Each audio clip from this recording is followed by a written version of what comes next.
Tere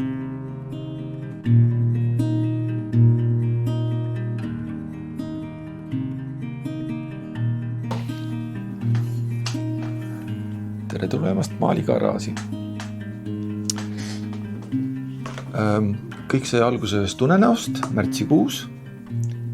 Mul isegi üles kirjutatud 17. märts 2025 nägin ma und, et oleks vaja rohelist enda ümber. Ja kohe palju. Ja unenäos oli see mitte et ka enda ümber, vaid et ka enda sisse tahaks ka süüa rohelist. Ja sellele järgneski käik poodi, ma ostsin kapsaid, brokoleid, salateid, pirne, igasugused rohelisi vilju. Ja ma tegin nendest mordi, ma hakkasin maalima ja neid sööma. Ja siin on ka esimesed sketšid nendest töödest. Et alati, kui ma teen maali, sellele eelneb väikene sketš. Ja siin on näha siis nii. Siin ongi üks maal, mis läheb sinna näitusele. Roheline brokkoliga. Nagu te näete, siin peal ongi brokkoli ja salat, mille pärast ära sõin.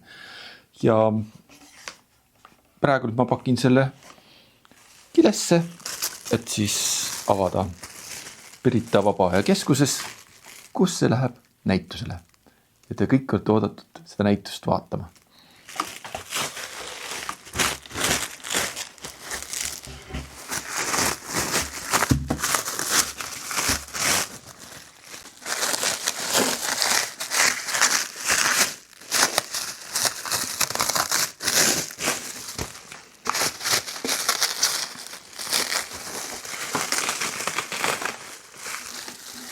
Ja siin ma nüüd pakin neid maale.